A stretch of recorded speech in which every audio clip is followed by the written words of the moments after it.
We're Dustbowl Revival. I'm Lashon. I'm Zach.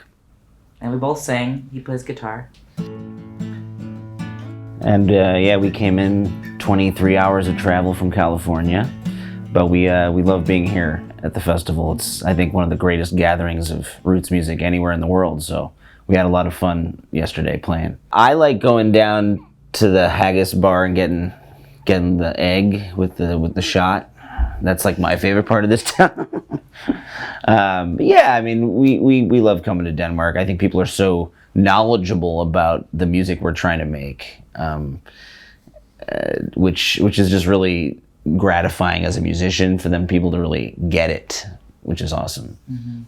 So I went to college with Connor, who used to play fiddle in Dustbowl, and he was like, my band needs a sub singer for a few gigs. Are you free? And I'm like, I have nothing to do. Sure.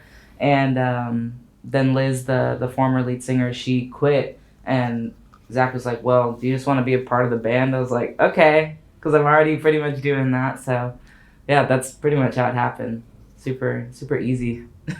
I mean, I think a good audience is one that can listen and actually experience the stories and then also have a good time and let loose. Because there's times where you play a sit-down theater and it sounds really beautiful and it's very quiet, but then you try to like bring up the energy and people are dead. They're just sort of like sitting there.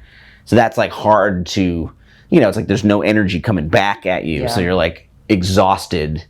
But then sometimes if they're all shouting and drunk and all the time, then you can't play anything that has any meaning for them to really listen. So it's like getting that balance, I think last night at the jam tent, that was a perfect balance. Yeah. The audience was super receptive to the quiet songs and super excited for the dancey songs. And they were with us the whole night, which is awesome and such a rare treat, truly. Yeah, I think I can't remember which musician told me this, but that there was a musician I remember said that if you can play a quiet song in the middle of a loud set, it's actually going to be the most powerful moment of the night, because everyone has to like pay attention all of a sudden.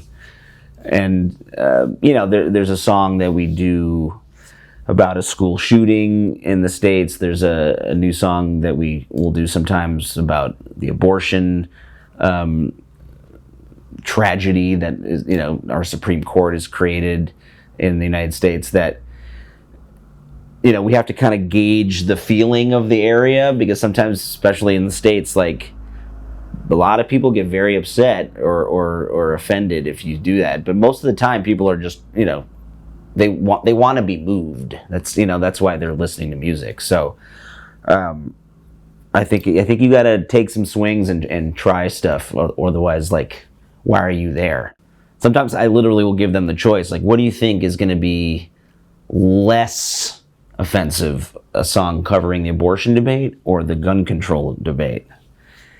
And sometimes they'll be like, well, I wouldn't do that here necessarily. Or we played a thing in Wisconsin last year, I think it was. Mm-hmm. And I remember, Wisconsin's very split, very liberal in certain parts and very rural and sort of, Christian and conservative in other spots. And I asked the promoters, these two ladies, I was like, okay, so do you think we should do, and they kind of looked at each other, and she was like, well, I would be careful. This is a family-free event, and if I were you, I would maybe steer clear of those two songs. But it's up to you. And then, like 10 minutes later, she comes back. She's like, I would play them both. Yeah. Play them both. I was like, okay. Like she thought about it. Yeah. Because sometimes people have to hear new ideas. I'm always uncomfortable. We're usually playing in the U.S. We're usually playing in states where I'm the only black person in the town, and I'm already there's already a weird target on my back.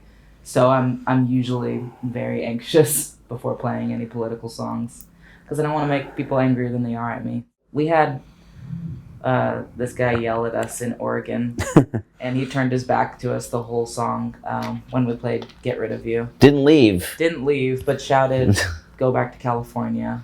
And I was like, "Oh, you turned your back, but you didn't close your ears." So yeah, we're gonna play a song called "The Truth" that I started writing when the Supreme Court in the United States overturned the Roe v. Wade case, which now has created bans of abortion throughout many of the more conservative states, which is pretty scary for a lot of women and their partners. And my wife went through a really traumatic situation at my daughter's birth that I think made this situation much more personal than I thought it would be. And so this is a song about women who maybe don't have the ability to speak for themselves, who are going through these situations that are now very tragic. And my hope, obviously, is that we can bring rights back to folks like my daughter who had no choice in creating this horrible situation. So that's called "The Truth."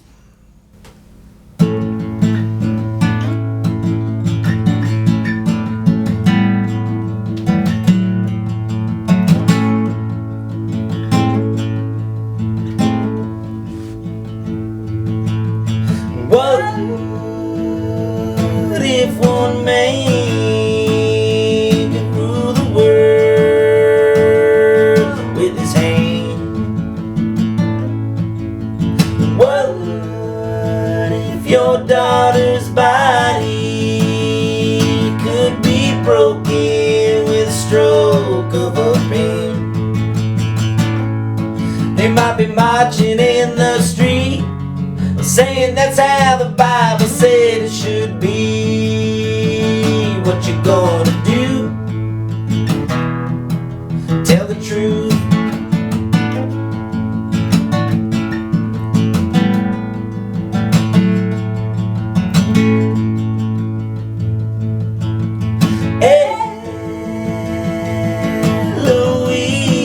Eloise never dreamed she'd be sitting in that clinic too. Daddy's the deacon, and she helps him run that Sunday school.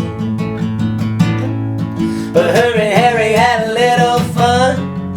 Daddy threw her out, look what you done, hard like a bruise. That's the truth. But the truth is, yeah, the truth is, yeah, the truth is, yeah, the truth is, it's none of your business, not your life to lose. That's the truth.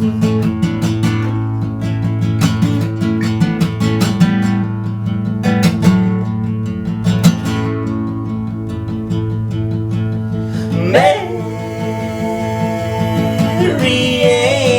Ann woke up Wednesday morning about 2 a.m. That's when her cousin Ken held her down for one of his drunken friends. Mary had just turned 15, on a roll, queen of the track team. As her belly grew, it's time to choose. But the truth is, yeah, the truth is, yeah, the truth is, yeah, the truth is, it's none of your business, not your life to lose. That's the truth. Don't you remember what the pamphlet said?